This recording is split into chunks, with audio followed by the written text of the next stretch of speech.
En 1932, Adolf Berle y Gardiner Means publican el libro The Model Corporation and Private Property, en donde explican las relaciones y diferencias entre los derechos de propiedad de los accionistas en las corporaciones de los Estados Unidos, es decir, los shareholders, y lo que denominaron personalidad corporativa o corporate person. Una de las tesis fundamentales de Berle y Means es la fractura de la propiedad privada a partir del surgimiento de las corporaciones.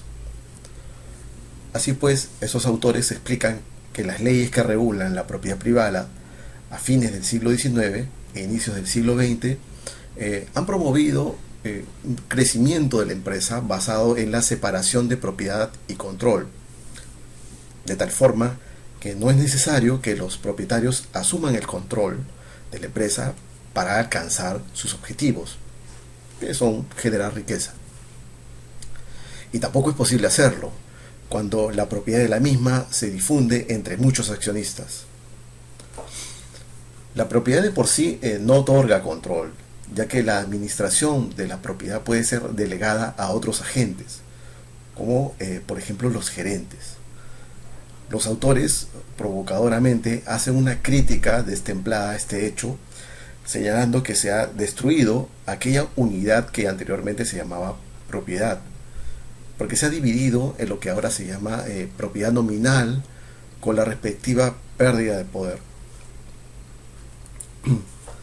A su vez, esta pérdida de poder de los propietarios es canjeada con una mayor posibilidad de generar riqueza, ya que su tiempo y esfuerzo se puede dedicar, por ejemplo, a expandir sus dominios, aunque sea de manera nominal, con tal que sigan generando riqueza a través de dividendos. Y a su vez, la dedicación exclusiva a la empresa por parte de los controladores hace que ésta funcione de manera más eficiente, augurando su crecimiento. El sistema corporativo en el mundo occidental ha posibilitado el surgimiento de estas grandes empresas dominantes de distintas industrias, ya que es posible inyectarlas de mayor cantidad en caso de mayor patrimonio, en caso sean rentables, y por consiguiente es posible, como de hecho ocurre, que crezcan a tal punto de dominar segmentos económicos con el consiguiente beneficio o perjuicio a la sociedad. En el capítulo 6 del libro desarrollan el problema de control y propiedad, ¿no? Estos autores señalan que o inician preguntando: ¿tenemos alguna razón para asumir que aquellos que controlan una corporación moderna también elegirán operarla en los intereses o bajo los intereses de los propietarios? La respuesta a esta pregunta dependerá del grado en que el interés propio de los que controlan pueda correr en paralelo a los intereses de los propietarios, y en la medida en que difieran de los controles del uso del poder que puedan establecerse por las condiciones políticas, económicas o sociales. Si se supone que el deseo de lucro personal es la principal fuerza que motiva el control, hay que concluir que los intereses del control son diferentes y a menudo radicalmente opuestos a los de la propiedad, y que los propietarios no se verán beneficiados por un grupo de control con ánimos de lucro. En 1964, Kenneth Arrow escribe el artículo Control in Large Organizations, en donde describe el problema de control que surge a partir de las relaciones entre los objetivos corporativos y las múltiples decisiones y acciones ejecutadas por los actores que participan en la organización. Sin embargo, no fue hasta la década de 1970 en donde se observa un mayor énfasis por comprender los fenómenos originados por la separación entre el control y la propiedad. Así, en 1973, Stephen Rose escribe el artículo The Economic Theory of Agency, The Principal's Problem, en donde describe la relación de agencia entre dos o más partes, partiendo desde una base legal, contractual, y utilizando el teorema de utilidad de von Neumann y Morgenstern para modelar la toma de decisiones de la gente en un escenario de incertidumbre y una función de pago otorgada por el principal. Rose presenta el problema de la agencia como un asunto de sumo interés por su connotación económica y desarrolla el concepto de agente y principal como se usa en la actualidad. Por otro lado, la obra de Adolf Berle y Gardner Means, así como la de Stephen Rose, ejercieron gran influencia en las posteriores ideas acerca de los costos de agencia presentados por Michael Jensen y William Meckling, que en 1976 publican su artículo Theory of the Firm, Managerial Behavior, Agency Costs and Ownership Structure. Estos autores introducen su artículo con algunas preguntas bastante interesantes por arropar de realismo a la teoría económica, pero que además trascienden a la teoría de las organizaciones.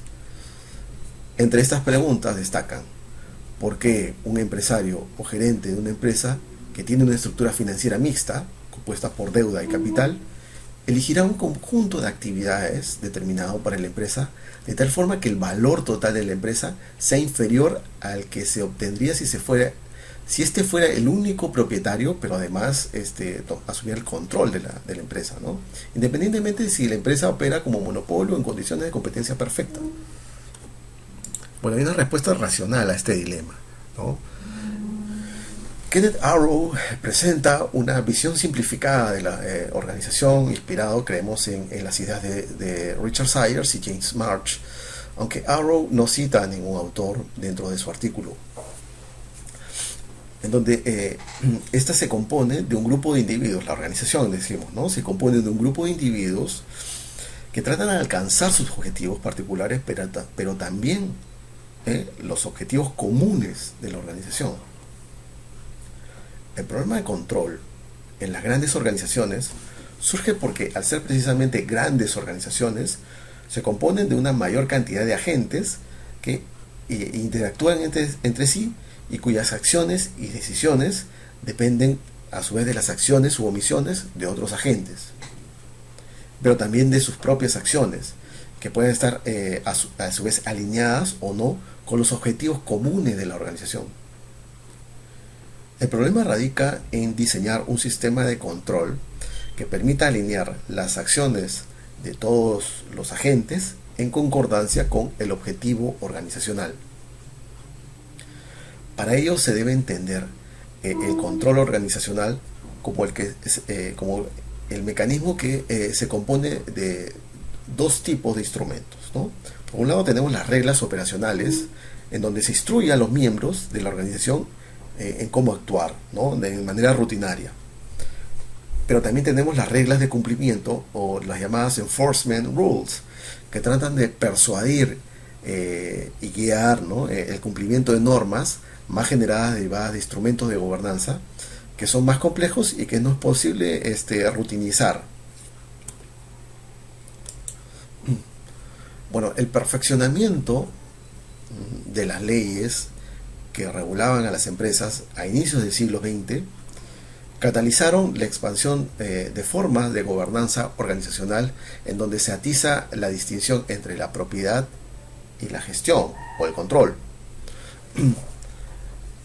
Los propietarios o accionistas de la empresa tienen sus propios objetivos, normalmente vinculados con el incremento de su patrimonio particular.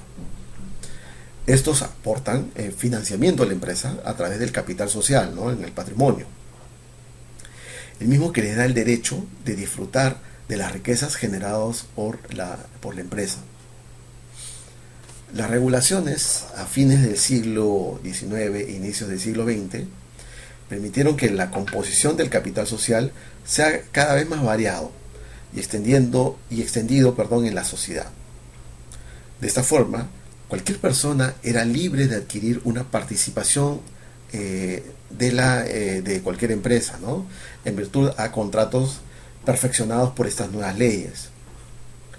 El incremento del número de propietarios dificulta que estos se hagan cargo de la empresa, ¿no? Tenemos más accionistas, ya pasamos de 10 a 100 y luego a 1000. Entonces Ya resulta más difícil sentar a estas 100 personas o 1000 o incluso 1 millón de personas. Una empresa puede estar constituida por 1 millón de accionistas, ¿no? Y es difícil sentarlos para que estos puedan tomar decisiones todo el tiempo. No solo Burley y Means, sino también Alfred Chandler anotaba en su libro The Visible Hand, The Managerial Revolution in American Business, los beneficios que traía para el fortalecimiento de las grandes corporaciones norteamericanas el surgimiento de una casta de gerentes capaces de gobernar a estas organizaciones y permitirles el crecimiento de las mismas y por supuesto de los flujos económicos producidos, ¿no?, por su actividad económica. Sin embargo, es necesario que las decisiones que tomen los gerentes respeten lineamientos que se derivan del interés de los accionistas en la procura de incrementar su riqueza. Entonces surge la figura del consejo directivo o consejo administrativo, compuesto por directores designados por los accionistas para que decidan en representación de estos y traten de guiar las acciones ejecutadas por los gerentes hacia el cumplimiento de los objetivos comunes de los propietarios. Este arreglo organizacional procura guiar las acciones de los gerentes hacia el logro de los objetivos organizacionales, que en buena cuenta son los objetivos de los accionistas, pero no son los únicos. Los gerentes también deben alcanzar sus propios objetivos y el consejo directivo se constituye en una instancia de conciliación, ¿no?, entre estas dos partes. Sin embargo, es desbordada en su accionar por las particularidades que presentan a quienes Rose llama los agentes. La teoría de la agencia es una rama de la teoría de la economía financiera enfocada en explicar el conflicto que se presenta entre dos tipos de actores que guardan intereses disímiles en un mismo activo, ¿no? Tenemos el principal y el agente. Bajo una perspectiva organizacional, el problema emerge entre accionistas y gerentes de la empresa, accionistas y directores, y gerentes y trabajadores. La teoría asume que en toda organización hay dos elementos que interactúan todo el tiempo, ¿no?, el principal y el agente. El principal, debido a limitaciones físicas y organizacionales, no puede gestionar la empresa, por lo que encarga o delega en los agentes. Por tanto, esta relación se ve materializada a través del contrato, que estipula los arreglos que van a formar parte de esta relación, ¿no? Los trata de regular, digamos. El agente actúa por encargo del principal y en obligación del contrato que ha firmado.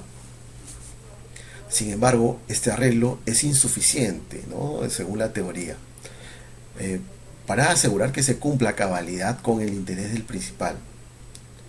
Más aún, cuando no es posible supervisar en todo momento a la gente, ¿no? Este es uno de los supuestos de la teoría, no es posible hacerlo, no es posible la supervisión completa de la gente. Es por eso que ocurren los problemas de agencia. Asimismo, el agente recibe una contraprestación económica por ejecutar las acciones que se derivan de los encargos del principal. Pero además es posible que busque obtener beneficios mayores al realizar acciones distintas a las encargadas, ¿no?, por el principal, las mismas que buscarían satisfacer sus propios intereses. Las limitaciones en la supervisión y la imperfección de instrumentos como los contratos incompletos abren esta posibilidad, dando pie a lo que comúnmente se conoce como el problema de agencia. La teoría de la agencia trata entonces de explicar dos problemas, ¿no?, particularmente. Primero, cómo alinear los objetivos del principal con la actividad del agente a partir de incentivos, pero en contextos de riesgo moral, por ejemplo, ¿no?, y asimetría de información en general. Y en segundo lugar, verificar la acción del agente en contextos de asimetría de información o selección adversa. Algunas diferencias entre agente y principal son: poseen objetivos y motivaciones distintas, y en ambos casos es posible que surjan conflictos de interés. En el caso del agente, el conflicto de interés surge, por ejemplo, cuando ejecuta acciones en su propio beneficio sin considerar el interés común de la organización. En el caso del principal, un ejemplo de conflicto de interés sería cuando parte de los accionistas inducen determinadas acciones en los agentes, en los gerentes, ¿no?, que los beneficie particularmente a este pequeño grupo de accionistas, pero no a todos los accionistas ni a toda la organización. Otra diferencia es que agente y principal actúan en condiciones de información distinta, pudiéndose producir escenarios de lo que se denomina como asimetría de la información. Ambos individuos, agente y principal, tienen actitudes distintas al riesgo, ¿no?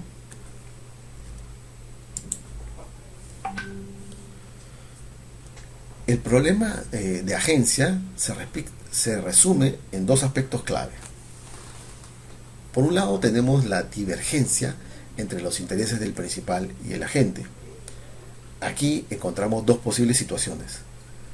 Las acciones del agente lo benefician a él, pero son contrarias al interés común. Ejemplo: un gerente decide comprar a un proveedor determinado y su decisión no se deriva de una racionalidad económica, sino por el potencial provecho que pueda obtener de esa relación comercial. Por otro lado, tenemos que las decisiones del principal lo benefician a él en detrimento de los potenciales beneficios a los agentes, ¿no?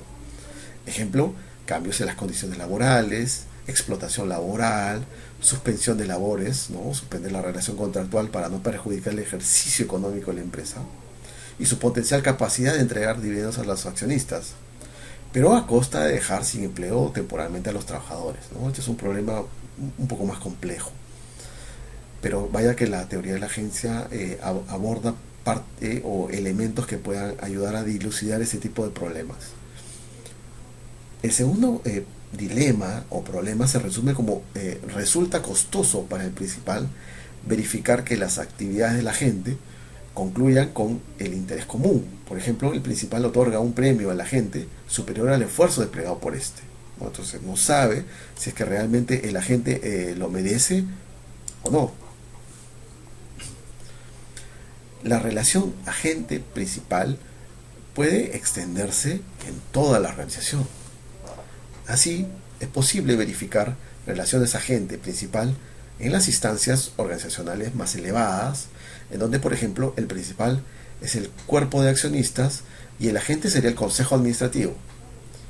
A su vez, se desarrolla una relación agente-principal entre el consejo administrativo y el gerente, por ejemplo, el gerente general, ¿no?, en donde el principal sería el cuerpo de directores del consejo directivo y el agente sería el gerente general.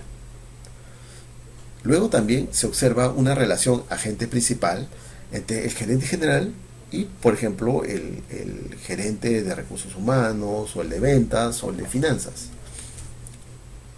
Y así en todas las instancias de la organización puede ocurrir que un miembro sea agente y principal al mismo tiempo, pero cumpliendo distintos roles, dependiendo si actúa como dependiente de la delegación del principal o cuando delega, ¿no?, a otros miembros de la organización. Es importante resaltar que esta vinculación trata de ser regulada por contratos e incluso los estatutos de la organización. Sin embargo, estos instrumentos resultan imperfectos porque no resuelven los potenciales problemas de agencia, pero solo tratan de aminorar sus efectos.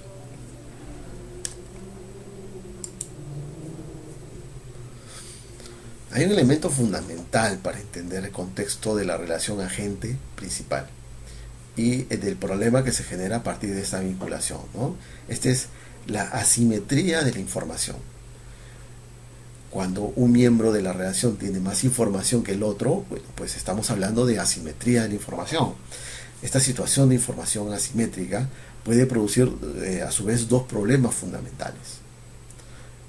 Primero, el denominado selección adversa, en donde el principal debe tomar decisiones sin contar con todos los elementos de juicio o con toda la información suficiente, ¿no?, para tomar una decisión debidamente pensada y sustentada en la racionalidad económica.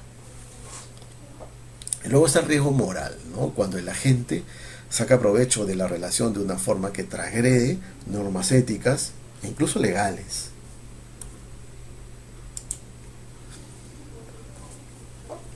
La asimetría de la información es una situación dentro de una transacción en la que una de las partes tiene mayor o mejor información en comparación con la otra. Esta situación conlleva a distintos problemas dentro de la empresa. En primer lugar, puede conllevar a la menor productividad del potencial de la empresa u organización, porque se desconoce si el agente ha realizado su trabajo a dedicación exclusiva y se ha puesto el mayor esfuerzo en procura de los resultados. Como no es posible supervisar todo el tiempo al agente, este puede aprovechar estos resquicios de control para ejecutar un menor esfuerzo o limitar su dedicación, ¿no?, a las demandas del principal. Pero pese a ello, recibir una contraprestación completa e incluso una bonificación extra sin que medie por ello un esfuerzo adicional. El desconocer información de un potencial postulante, por ejemplo, constituye una desventaja para el agente, para quien pretenda contratarlo, ¿no?, en este caso el principal. Entonces surge la figura de la selección adversa. Por último, una situación de asimetría de la información puede constituir con un aliciente para el comportamiento inmoral o fraudulento por parte del agente. Esta figura toma la forma de riesgo moral y constituye en un costo que debe asumir la empresa como parte de su relación de agencia.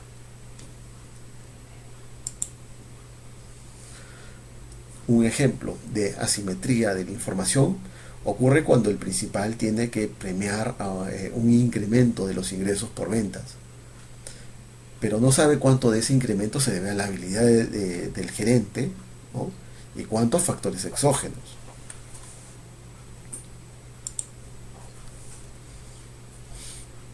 Sobre selección adversa, veamos.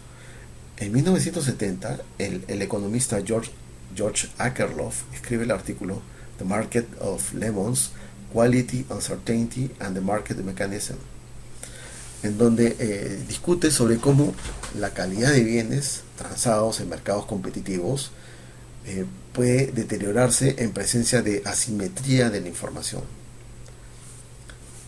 El paper de Akerlof pone como ejemplo el mercado de autos usados. Akerlof señala que un automóvil usado es aquel cuya propiedad se transfiere de una persona a otra después de un periodo de uso por su primer propietario y su inevitable desgaste, ¿no?, por el uso. Bueno, hay automóviles usados buenos, que él llama en el paper melocotones, y automóviles usados defectuosos, que él llama en el paper limones. Dado que muchas piezas mecánicas y otros elementos importantes están ocultos a la vista y no son fácilmente accesibles para su inspección, el comprador de un automóvil no sabe de antemano si se trata de un melocotón o un limón. Por lo tanto, la mejor conjetura del comprador para un automóvil determinado es que el automóvil es de una calidad media. En consecuencia, el comprador estará dispuesto a pagar el precio de un automóvil de calidad media conocida. Esto significa que el propietario de un buen coche usado, cuidadosamente mantenido, nunca abusado, no podrá, por ejemplo, obtener un precio lo suficientemente alto para que la venta de ese coche valga la pena. Por lo tanto, los dueños de buenos autos no pondrán sus autos en el mercado de autos usados. La retirada de los buenos coches reduce la calidad media de los coches en el mercado, haciendo que los compradores revisen a la baja sus expectativas sobre cualquier coche. Esto a su vez motiva a los propietarios de coches moderadamente buenos a no vender, y así sucesivamente. El resultado es que un mercado en el que hay información asimétrica con respecto a la calidad muestra características similares a las descritas por la ley de Gresham, ¿no? Es decir, que lo malo expulsa lo bueno. El riesgo moral, también denominado moral hazard por su traducción en inglés, es la situación en la cual una de las partes actúa en beneficio propio sin importar el perjuicio que pueda ocasionar a la otra parte. Aunque el término fue introducido por Kenneth Arrow para detallar los riesgos que ocurren en relaciones contractuales, como por ejemplo la contratación de seguros, su uso se popularizó como una consecuencia de la asimetría de la información. Así, el agente posee información que el principal no, y utiliza esta posición en beneficio propio, incluso pudiendo cometer acciones que perjudiquen la posición del propio principal, ¿no? Configurando, por ejemplo, actividades fraudulentas o corrupción.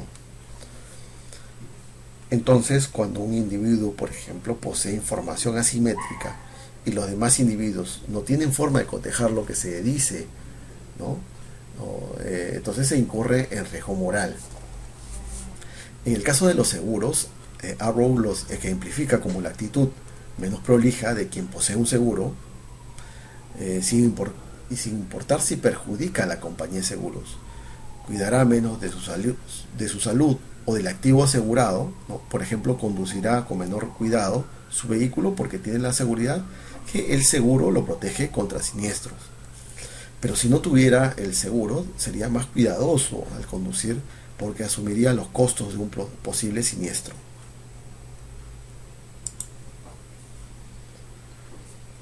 Toda esta situación genera lo que se denomina los costos de agencia. Estos son los costos asumidos por los accionistas para prevenir los problemas de agencia, los cuales dificultan la maximización de riqueza. Este tipo de costos generan destrucción de valor económico dentro de la organización. Jensen y Mecklen, ¿no?, en su artículo de 1976, indica que este tipo de costos son ineludibles para toda organización, debido a que las relaciones que se producen dentro de la organización son naturalmente de agencia.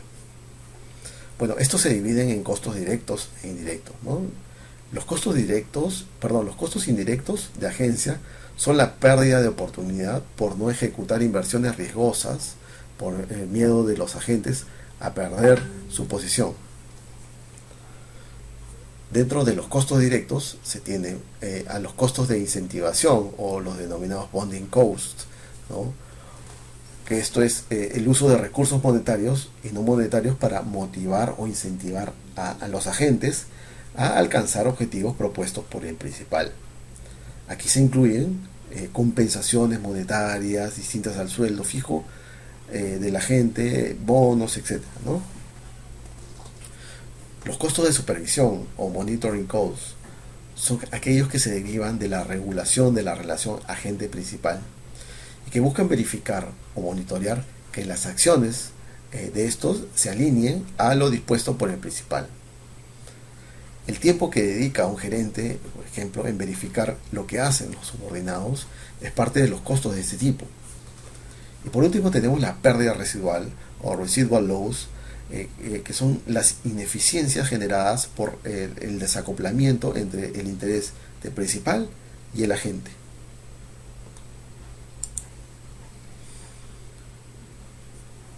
En un mundo ideal, el agente pondrá todo su esfuerzo en procura de alcanzar los objetivos de la organización. Sin embargo, ello no ocurre, ¿no?, como ya se ha explicado en otras teorías. Por lo tanto, se produce una pérdida de valor económico, que se hubiera alcanzado si los agentes hubiesen actuado conforme a su potencial. La diferencia entre los resultados que se hubieran obtenido si los agentes hubieran tomado las decisiones y ejecutado acciones que mejor hubieran servido al bienestar del principal y los resultados alcanzados bajo el problema de agencia, produce esta diferencia una pérdida residual. A pesar de que ello ocurre, en muchos casos es más eficiente para el principal asumir estas pérdidas que tomar un mayor protagonismo o control de las organizaciones, porque su esfuerzo se puede ver comprometido y reduciría sus oportunidades de incrementar su fuente de generación de riqueza y ser parte del cuerpo principal de otra empresa. Si la pérdida residual no supera la potencial creación de riqueza que el principal obtendría en otra organización, no tomará mayor control de la organización.